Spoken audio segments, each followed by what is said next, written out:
Eh bien bonjour à tous, bon vendredi et merci d'être des nôtres ce matin. C'est la revue des grandes unes avec la presse. La nouvelle expression parle de parole présidentielle, mensonges et demi-vérité de Paul Biya. C'est ce que le journal propose ce matin, une analyse de l'interview que le président Paul Biya avait donc accordé à la chaîne de télévision française France 24 fin octobre 2007 permet aujourd'hui de noter que le chef de l'État n'a pas totalement honoré à ses engagements en matière de respect de la Constitution, de lutte contre la corruption et bien sûr de retour de la dépouille de l'ancien président Amadou Ahidjo. Tout cela dans le journal en page 3 de la nouvelle expression. Le journal parle également de l'Union européenne avec le Cameroun encore interpellé. On va lire tous ces traitements en page 2. Le journal parle également du Conseil de la magistrature, une institution dévouée. Et là, le Conseil supérieur de la magistrature ne s'est pas tenu donc depuis 3 ans pour Maître Achille Ledieu, avocat au barreau du Cameroun. Il ne faut rien en attendre. Donc, c'est ce que le journal propose également en page 9 du journal ce matin. Opération Épervier épinglée pour 130 millions de francs CFA. L'ex-directeur général de la Camoite, Jean-William Solo, est donc accusé de détournement avec la complicité d'un prestataire. En page 4, fête de la musique, une célébration dans le deuil. C'est avec les larmes aux yeux que le pays de Coty-François, de Grâce-des-Cas, de Sambende va donc célébrer la musique ce dimanche 21 juin 2021. Le journal 2020, pardon. Le journal est revenu également sur la question ce matin en page 4 de la nouvelle expression. Le journal Le Messager pour sa part parle de fonds spécial de solidarité nationale, pagaille donc pillage, dérapage, carambolage également. Tous ces mots en tout cas pour qualifier ce qui se déroule en ce moment au sein du Sérail. 2 ministres et un secrétaire d'État gaspillent donc la fortune publique en violation de l'arrêté du Premier ministre qui accrédite d'ailleurs la Sénamé comme seule capable donc cité d'acheter le matériel médical au Cameroun. Dossier à lire de la page 4 à la page 5. Le même journal parle également de l'affaire Ouazizi, le record pour une enquête indépendante à lire en page 11 du journal. Le journal parle également du Nord-Ouest avec 24 séparatistes et un gendarme tué en page 3 du journal, disponible en kiosque ce matin. Le journal Mutation parle donc du coronavirus musicothérapie. On parle notamment de ces artistes qui chantent seulement pour notamment contrecarrer les actions du coronavirus sur le terrain. Dossier à lire de la page 13 à la page 15.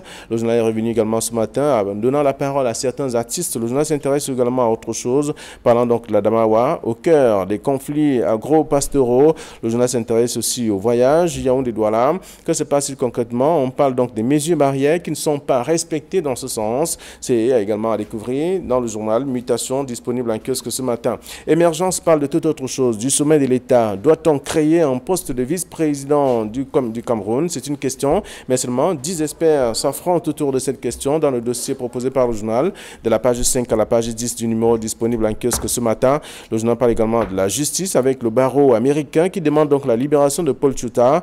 Et aussi, on parle des obsèques de Fosso. Un tribunal français rejette donc la demande d'autopsie.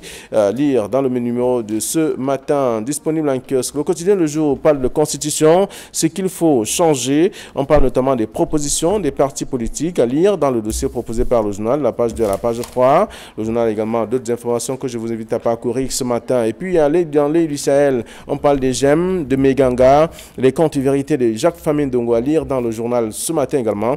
Le journal a également d'autres informations parlant bien sûr de Martap, donc Bawa, sans chef de village depuis 13 ans déjà. Que se passe-t-il concrètement? La suite est à découvrir en page 2 du journal. L'île du Sahel disponible en kiosque ce matin. Le journal Diapason parle notamment du Covid-19. Risque d'agitation sociale, c'est ce que le journal propose avec tout un dossier que je vous invite à parcourir. On parle également de la Banque mondiale qui donne bien sûr les raisons qui pourraient donc conduire à l'instabilité de nos pays, les pays de la sous-région justement. Le journal parle également bien sûr de la propriété entre des efforts de lutte contre le coronavirus et ceux du maintien de la paix et qui perdent d'ailleurs leurs élans. C'est le journal qui a proposé le dossier également ce matin que je vous invite à lire si vous faites un tour en kiosque ce dernier jour de la semaine, jour ouvrable bien sûr. Il s'agit de vendredi pour ce qui est de la presse. Le journal parle également, le journal Cameroun Tribune s'intéresse au transfert de malades du Covid-19 vers les centres spécialisés. Le Premier ministre prescrit d'ailleurs l'accélération de ces actions sur le terrain. président hier donc par visioconférence. On le sait bien, la réunion hebdomadaire du comité interministériel chargé justement d'évaluer la stratégie gouvernementale contre notamment le virus sur le terrain. On a bien vu que le Premier ministre est revenu sur plusieurs éléments importants et tout en rappelant également les mesures barrières. C'est à découvrir dans le dossier à lire de la page 2 à la page 3. Le journal s'intéresse également aux actions également proposées sur le terrain par le journal disponible en kiosque ce matin. Le journal Économie s'intéresse à l'actualité parlant donc de l'Assemblée nationale. Le commerce illicite des produits du tabac préoccupe fortement. C'est le dossier proposé par le journal. Également, on parle aussi d'autres choses à partir du classement également. On parle du Covid-19 avec la Chine qui renouvelle justement son soutien à l'Afrique, qui doit donc tout au moins mettre un terme à ces exactions, les exactions perpétrées par le virus au niveau de l'Afrique. C'est à lire dans le dossier proposé par le journal également, dans le numéro L'économie disponible en kiosque. Le journal Repère parle justement de l'industrie brassicole, avec d'autres faits également qui parlent de l'actualité. Ce matin, on s'intéresse notamment à cette actualité et bien sûr d'autres faits dans le journal disponible en kiosque, d'autres informations également que je vous invite à parcourir dans le tabloïd disponible en kiosque. Le journal parle aussi, il y a le journal Le Popoli qui est disponible en kiosque ce matin, qui s'intéresse également à l'actualité avec le pet-pet du grand rabrage, avec ce qui est dit. Le journal présente quelques caricatures de certaines autorités qui n'arrivent pas à respecter certaines mesures, barrières précisément, et d'autres faits également que le journal propose ce matin. C'est le journal satirique qui présente aussi d'autres visages bien connus de la République. On peut lire, et il fait lire également ce que la presse nous propose ce vendredi matin. C'est à lire donc avec nos invités déjà sur ce plateau. Camille Nelly, bonjour et bienvenue. Bonjour Flavien Ballon-Dongo, bonjour Jossémé, bonjour téléspectateurs d'Excellence Télévision et surtout les accros de la revue Les Grands Titres. Merci d'être là avec Georges Jossémé, bonjour. Merci, bonjour à vous, M. Nogo, bonjour doyen, et je rends un hommage particulier à nos fidèles téléspectateurs qui n'arrêtent pas de nous envoyer leurs sentiments de joie en ce qui concerne le plateau du vendredi. Très bien, ils sont nombreux qui regardent avec intérêt, et surtout beaucoup d'intérêt justement ce programme. La nouvelle expression parle notamment de paroles présidentielles, mensonges et demi-vérités de Paul Biya. On parle donc de cette analyse et cette interview que le président Paul Biya avait donc accordée à la chaîne France Télévisions France 24 en fin octobre 2017, permettant 2007 pardon, qui permet de noter que le chef de l'État n'a pas totalement honoré de ses engagements en matière de respect de la Constitution. Également, on parle aussi de la lutte contre la corruption et bien sûr le retour même de la dépouille de l'ancien président Amadou Ahidjo. C'est l'une des rares interviews que le président de la République du Cameroun a accordé à la presse nationale ou internationale. Et le cas qui est cité aujourd'hui par nos confrères de la nouvelle expression, c'est la presse internationale, notamment France 24. Et l'événement a lieu en 2007 où le président de la République était complètement à bâton rompu, où il a livré un certain nombre de projets qu'il devait réaliser à partir de 2007. Mais malheureusement, comme l'indiquent nos confrères, il y a certains projets annoncés qui n'ont pas été réalisés. Et lorsque je parcours l'article, il y a quelques exemples qui ont été pris.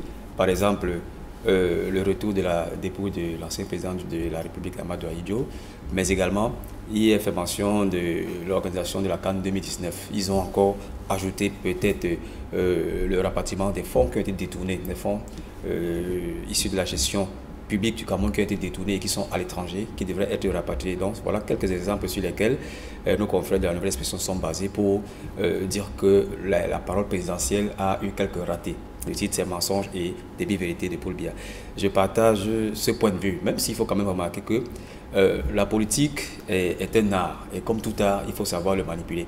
Et nous savons que entre la parole qui est donnée, la parole du politicien qui est donnée et la réalité de l'effectivité, il y a toujours un énorme gap. Et Paul Biya n'en fait pas exemple, et comme les autres politiciens qui, lorsqu'il y a une campagne électorale ou alors lorsqu'ils sont devant le public ou devant la presse, promettent des choses et après ne les respecter pas. Et je crois que ce sujet rentre en droite ligne de l'actualité qui est en rapport avec ces bruits qu'on observe sur la révision de la Constitution actuelle. Je crois que c'est un sujet opportun, c'est un sujet pertinent et nos confrères de la nouvelle expression ont bien fait de le relever ce matin. Alors, Camille, lorsque vous parcourez l'article de la nouvelle expression ce matin, est-ce qu'on va dire que la parole, je veux dire, l'activité politique est teintée de beaucoup de mensonges au Cameroun? Mensonge, oh, c'est un mot irrévérencieux quand on parle du président de la République, mais disons des manquements, disons des ratés, disons des choses voilées. Bon, quand la nouvelle expression remonte à 2007, ça fait quand même 13 ans. Entre 2007 et aujourd'hui, il y a beaucoup d'eau qui a coulé sous les ponts du Vori, et même sous celui d'Assanaga. Des choses qui étaient possibles, discutables ou bien prévisibles à cette époque-là ne le sont plus aujourd'hui. Déjà, vous vous souvenez qu'en 2007, les bruits étaient en train de courir en sourdine sur une éventuelle révision de la Constitution, pendant que le gouvernement était en train de dire non. Le travail était en train de se faire en back-office, et d'ailleurs, on se souvient que la fameuse marche qu'on a par la suite qualifiée de marche contre la faim, en réalité, était une marche contre la révision de la Constitution, et qui a eu un effet dramatique. Mais entre ce qui se passait en 2007 et aujourd'hui, bien évidemment, le contexte a changé. Il était question, par exemple, dans la révision de cette Constitution de 2007, du mandat présidentiel, qui en 2007 était un mandat de 7 ans renouvelable une fois, et on savait très bien qu'en 2011, ce mandat s'achevait et c'était terminé dans le cadre de ces deux septennats. Or, qu'est-ce qui s'est passé? Quand il y a eu révision de la Constitution en 2008, on a vu maintenant, on a fait sauter le verrou de la limitation des mandats, et on se retrouve avec une Constitution qui est un mandat renouvelable ad vieternam. Alors, donc, quand la nouvelle expression revient sur toutes ces choses, et notamment sur la chose la plus grave que l'opinion camerounaise aura retenue, c'est justement sur l'organisation de la Coupe de la CAN 2019, pour laquelle on a fait mentir Paul Biya. On a fait mentir Paul Biya parce que M. Biya était tellement certain de la bonne marche des choses qu'il avait dit que la compétition aura lieu. Le jour dit, j'en prends l'engagement. Malheureusement, ça ne s'est pas tenu. Et bien évidemment, ça aurait dû lui rester en travers de la gorge, mais par la suite, il a parlé de glissement. Un nouveau mot qui est entré dans le langage commun. Mais toujours est-il que la nouvelle expression s'est offert le plaisir de repasser, de ramener au souvenir des Camerounais quelques manquements du discours présidentiel qui n'ont pas toujours été réalisés ou bien qui sont restés tout simplement anecdotiques. Très bien. Alors donc, lorsqu'on on va parcourir l'article de la nouvelle expression ce matin, on parle justement de la parole présidentielle ou des paroles présidentielles, puisque c'est au pluriel, donc avec ces éléments révélés ou rappelés par le journal La Nouvelle Expression.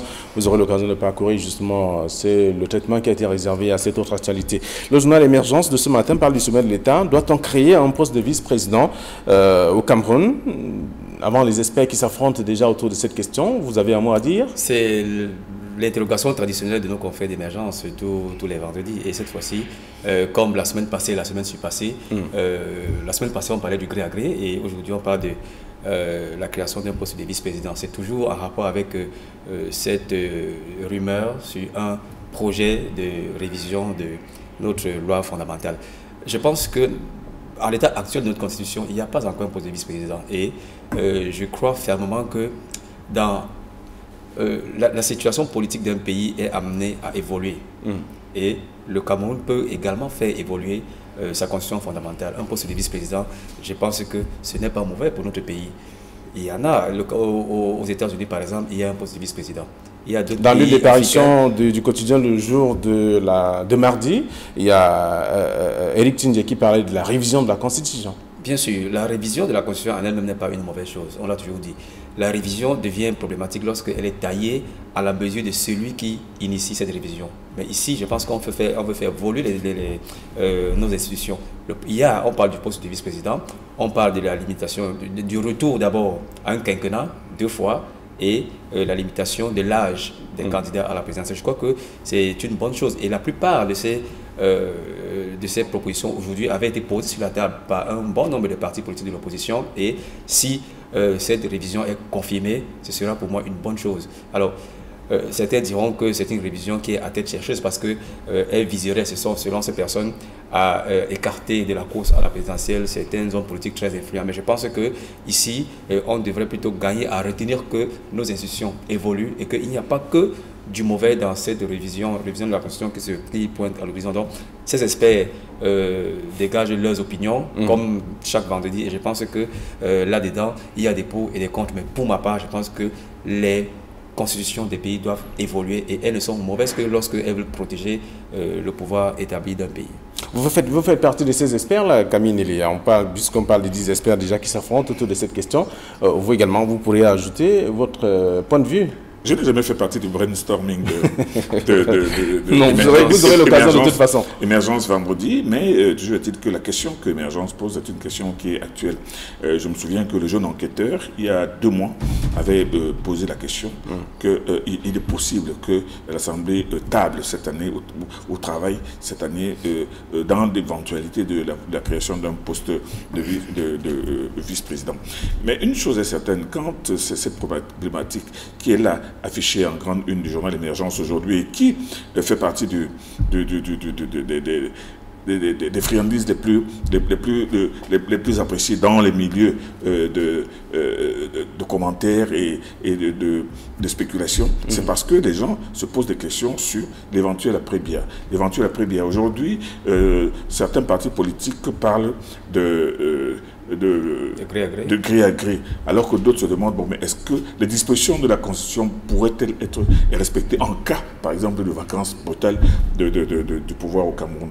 Donc, le poste de vice-président, dans l'état actuel, on sait très bien que c'est le président du Sénat qui aura un certain nombre de quelques jours pour organiser une élection à laquelle il n'est pas candidat, et le scénario pourrait être compliqué au Cameroun avec toutes les convoitises que vous pouvez imaginer, tandis que, par exemple, la création d'un poste de vice-président réglerait le problème parce qu'on se retrouvait dans une situation comme les États-Unis où, en cas d'absence immédiatement, le vice-président termine le mandat et ensuite procède à l'organisation des élections. On l'a vu avec la mort de John Kennedy, on l'a vu avec la mort de Pompidou. Bref, c'est-à-dire qu'un vice-président qui peut assurer une transition pacifique, sans heurts et sans complications. Bon, aujourd'hui, pendant que les gens sont en train de spéculer en se disant que ça va être, voici le dernier, nous sommes dans le dernier septennat de Paul Biya, c'est pour ça que toutes les hypothèses et toutes les spéculations sont mises sur la table. Aucune n'est écartée, et évidemment. C'est pour cela qu'on retrouve le débat aujourd'hui de la modification de la Constitution, parce qu'il est clair que peu de personnes accepteront que le prochain président de la République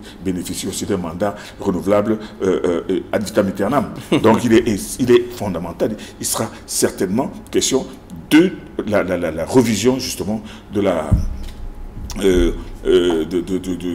nombre de mandats à effectuer pour un président. Donc aujourd'hui, le débat, tous ces débats-là qui sont en train de gargouiller dans les journaux, dans les cercles, c'est dans le cadre où on se dit que bon, Paul Biya, après Paul Biya, c'est qui et ce sera comment? C'est pour cela qu'on enregistre tout cela. Alors, à côté de cette question posée par Émergence, doit-on créer un poste de vice-président du Cameroun?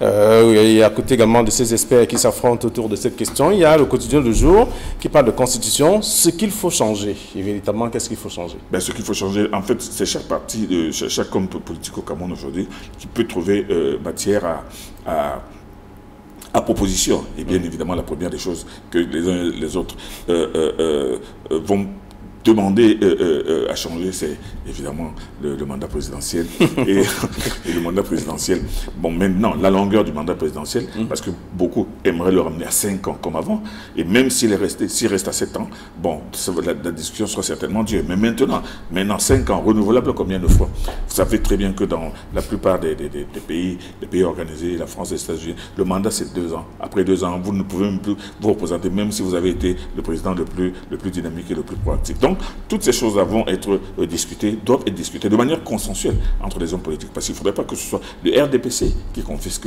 cette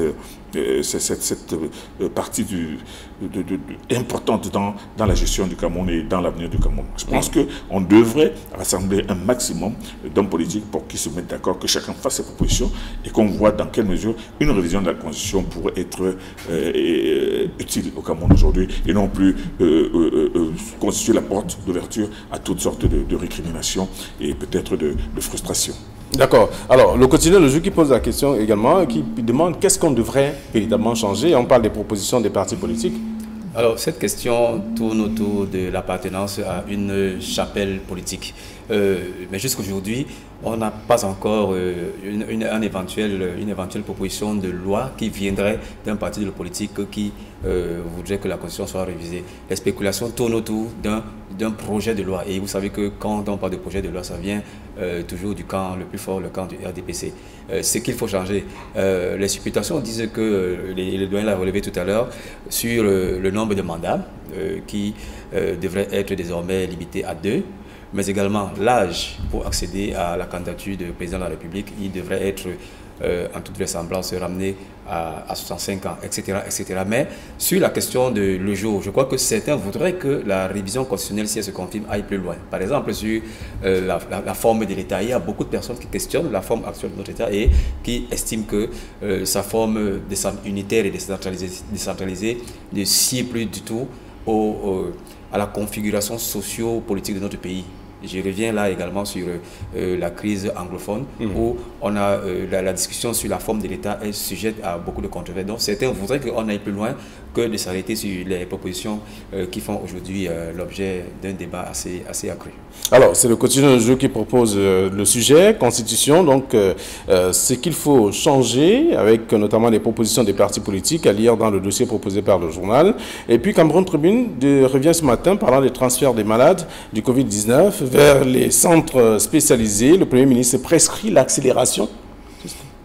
Il y a un phénomène curieux. Il y a eu des centres spécialisés qui ont été créés, mais curieusement, on voit de moins en moins de gens. Pourquoi? Je peux même vous dire qu'il y a beaucoup de gens qui ont peur d'aller à l'hôpital.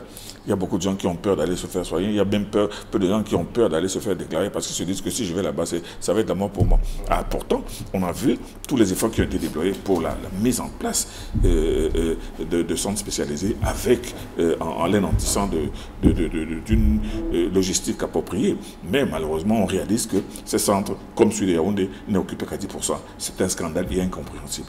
Donc quand aujourd'hui, Cameroun Tribune demande aux gens d'y aller, de venir dans les centres, c'est comme si, effectivement, il y a un mur entre les gens qui sont malades et ceux qui veulent aller se soigner. Le Premier ministre, au cours de cette réunion hebdomadaire, comme il en a l'habitude, en tout cas, qui a rappelé à ceux qui sont chargés justement de mettre en route ou en musique ce processus. Et effectivement, c'est d'autant plus valable que le nombre de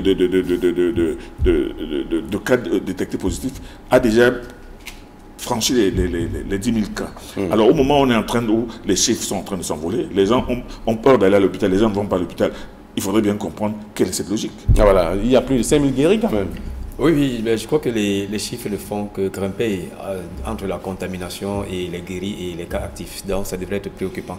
Et sur ce qui a été indiqué tout à l'heure par nos confrères de Cameroun Tribune, je crois que c'est de bonne loi que le Premier ministre prescrive l'accélération parce que les centres agréés aujourd'hui sont complètement dépassés. C'est-à-dire les hôpitaux publics qui sont chargés de recevoir les patients du Covid-19, ils sont dépassés. C'est la raison pour laquelle on a créé des centres spécialisés. Ces centres spécialisés sont en cours pas de réhabilitation, mais d'approvisionnement en équipement et en ressources humaines de lutte contre le Covid-19. Mais j'ai lu un journal ce matin qui disait que ces centres sont désespérément vides. Pourquoi sont-ils vides aujourd'hui? Nous ne savons pas. Et je crois qu'il y a également le ministre de la Santé a soumis au Premier ministre une proposition d'élargir aux centres spéciaux et aux centres spécialisés les formations sanitaires du privé. Donc ça veut dire que... Les cliniques et autres. Exactement. Donc ça veut dire qu'on a besoin d'une offre. Et on a besoin de l'offre parce qu'il y a une demande qui est assez importante. Qui est croissante. Donc il faut accélérer le processus de mise en disponibilité de cette offre-là et surtout qu'il y ait de la ressource humaine.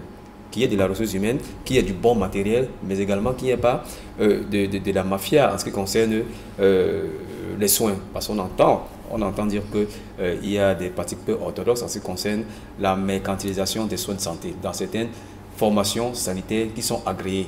Donc c'est extrêmement grave. Donc le Premier ministre a raison de prescrire cette accélération afin que, avec ces chiffres qui n'arrêtent pas de galoper, afin que ceux qui sont malades de cette maladie soient de façon efficace pris en charge. Alors on a débordé en haut, alors je voudrais dire qu'on a dépassé le cap des 10 000.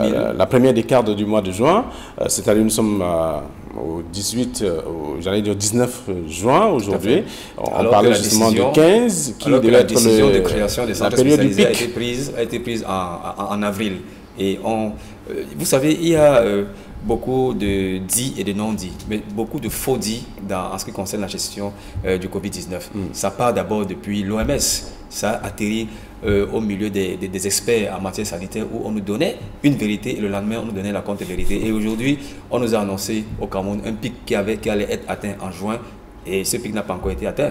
Je pense qu'il y a Comme pourrait dire que on n'a pas encore achevé le mois de juin, donc il y a encore quelques jours. On a déjà dépassé la moitié du mois de juin, ouais. Alors que c'était à la moitié du mois de juin que ce pic était annoncé. On est déjà à plus de la moitié du mois de juin. Je crois qu'il y a un problème entre la sensibilisation sur la réalité de cette maladie, parce que depuis que cette sensibilisation a commencé, son effet sur le terrain n'a pas encore atteint son niveau escompté, parce qu'on aurait espéré que le port du masque, qui est la mesure la plus facile à faire, et le lavage des mains aurait été systématique. On nous a dit que c'est obligatoire, mais quand on se balade dans les rues de Douala, de nos grandes villes, de Yaoundé, etc., on se rend compte qu'il y a encore un grand nombre de personnes qui ne portent pas le masque, soit par négligence, soit parce qu'ils estiment que cette maladie n'existe pas. Ou alors, c'est une maladie qui n'atteint que les riches. Donc, il y a encore... Alors, il y a quelqu'un qui disait que ce sont les malchanceux qui tombent sous le coup du rappel. Alors, il y a un grand effort des forces de l'ordre, justement. Effectué, voilà. Il y a un grand effort de sensibilisation effectué. Mais je crois qu'il serait temps qu'on allie la sensibilisation au bâton. Comme on le voit dans d'autres pays, on ne peut pas dire une fois... obligatoire. Voilà, on ne peut pas dire une fois que le port du masque est obligatoire et que de l'autre côté, lorsqu'on est en face de quelqu'un qui n'a pas porté le masque, on le laisse tranquille se balader et pourquoi pas propager la maladie. Donc c'est extrêmement grave. Et si vous parlez tout à l'heure du pic, si on attend un pic et on laisse faire certaines personnes, je crois que ce pic, on ne l'atteindra jamais. Et nos centres spéciaux continueront toujours d'être vides comme c'est le cas actuellement. D'accord. Alors le quotidien Cameroun Tribune parle justement de ces résolutions, en tout cas de la rencontre hebdomadaire présidée par le Premier ministre, qui aujourd'hui insiste sur l'accélération même de ces mesures, des prescriptions en tout cas édictées il y a quelques mois de cela. Et il faut revenir de temps en temps rappeler à ceux qui sont chargés de mettre en musique ces prescriptions de le faire au plus vite. C'est à lire dans le journal, tout le dossier en tout cas dans le journal de la page 2 à la page 3 du quotidien Cameroun Tribune de ce matin. Alors, l'autre information à lire dans la presse, on s'intéresse aussi à l'actualité, parlant justement de ce fonds spécial de solidarité nationale, pillage, gaspillage, dérapage, même carambolage. Tout cela pour parler également en présentant quelques membres du gouvernement, notamment le ministre de l'administration territoriale, le ministre de la santé publique et le secrétaire d'État en charge de la santé publique, 2 ministres et un secrétaire d'État qui gaspillent justement la fortune publique. On a vu un immense dossier concocté par le très pugnace Soulé Oniolo qui s'en prend à Paul Atangandi, à Manao Damalachi, au secrétaire d'État de la santé, en disant que, en affirmant que là-dedans c'est des pillages, c'est des carambolages, c'est des détournements. Bon, le public aura certes l'occasion de lire cet article et de se faire sa propre religion, parce que entre ce qui est dit et écrit par ce journaliste, très pugnace d'ailleurs, et maintenant la réalité du terrain, il faudra s'attendre peut-être d'ici quelques jours, soit à des démentis officiels ou alors à des prises de position par d'autres journaux pour justifier ceci ou cela. Mais toujours est-il que la distribution et la prise en charge, la gestion de ces dons présidentiels et surtout du matériel de lutte contre le Covid est assurée essentiellement par ces 3 hautes personnalités que l'on voit au front et qui le font avec beaucoup de zèle, et notamment surtout le ministre Tangandji qui est pratiquement, on se demande même s'il a une vie privée parce qu'on le voit tous les jours en train de procéder à ces distributions. Bon, mais si des journalistes sont déjà en train de faire des enquêtes et d'estimer que entre le don présidentiel et entre la logistique mise à la disposition de ces ministres, il y a des choses pas très saines qui se posent, on verra bien, et le public a le loisir de lire ces articles-là. Oui, Georges Sémé, il y a bien sûr le Messager qui perce l'abcès, on va dire, avec cette une qui présente également ces 2 membres du gouvernement et un secrétaire d'État dans le cadre de la gestion même du Fonds spécial de solidarité nationale. C'est une qui renseigne grandement sur l'état actuel de la gestion du Covid-19 en général. Et là, nous parlons du Fonds spécial de solidarité nationale qui a été décidé par le chef de l'État. Et je comprends la pertinence de l'article de Soulé Oniolo parce que là, il présente 3 visages qui sont chargés entre guillemets, chargé entre guillemets d'implémenter ou alors d'exécuter ce fonds spécial de solidarité. Et pourtant, ce fonds spécial, il faut le dire, est constitue en l'achat du matériel de lutte contre le Covid-19. Mais là, il y a quand même une instruction du Premier ministre qui dit que ce rôle est dévolu au Cénam, la Centrale nationale d'approvisionnement en médicaux et en consommables, en médicaments et en consommables médicaux. Mais on se rend plutôt compte que ce rôle est plutôt joué aujourd'hui par des administratifs, des ministres qui jouent ce rôle à la place du Cénam. Donc c'est la raison pour laquelle notre confrère sur le journal parle de pagaille, dérapage et carambolage. Mais sur le pillage, je n'ai pas tous les éléments qui me permettent de dire qu'il y a un pillage, mais je constate quand même qu'à la place du Cénam, il y a des ministres qui jouent le rôle d'acheteurs, de distributeurs du matériel médical à la place d'une institution qui devrait pourtant jouer ce rôle. Il faudrait donc essayer de comprendre pourquoi le Cénam ne joue pas ce rôle et pourquoi maintenant ce rôle est assumé par des ministres. Peut-être parce qu'il s'agit d'un fonds spécial et qu'il ne s'agit pas d'un fonds, justement, ordinaire. C'est ça le véritable problème avec une responsabilité aussi essentielle, aussi pressante et aussi importante, parce qu'il y a des moments, vous imaginez bien que dans la gestion de ces histoires-là, il y a entre la passation des marchés, l'achat de... Justement, on pourrait penser que, puisque nous sommes en période de crise, il y a des choses il y a certaines mesures qu'on ne peut pas respecter. Je veux dire, des démarches qu'on ne respecterait pas pour pouvoir avoir des résultats aussi. Et évidemment, des mesures d'urgence, des procédures d'urgence, des procédés de raccourci. Donc, c'est pour cela que tout cela est bien difficile et bien compliqué. Et ici, il faudrait que ces ministres s'expliquent pour essayer de justifier maintenant leur présence sur le terrain. Et bon, sans oublier que le Cénam, entre la commande, l'achat et maintenant la mise à disposition... C'est une procédure extrêmement longue. C'est long. Donc, c'est certainement pour cela que maintenant on est en train de parler... Le dossier de Soulo-Loyo peut nous rappeler quand même que c'est une occasion aussi pour certains de pouvoir grappiller... Ce pourrait être une occasion. Ça pourrait être une occasion, justement. Alors, pour ceux qui ont allé en kiosque ce matin, vous aurez l'occasion de parcourir les tabloïds, d'être parfum de l'actualité. Merci, chers messieurs, d'être venus sur ce plateau. Nous sommes vendredi et l'opération reste la même. On parle bien sûr de l'opération Vendredi Soif qui se poursuit. Et vous avez été élu secrétaire général, lui président désormais. Voilà. Allez, merci, bon week-end à vous et à nos chers téléspectateurs. Lundi, 9h20, ce sera la première de la semaine prochaine. Bon week-end à tous.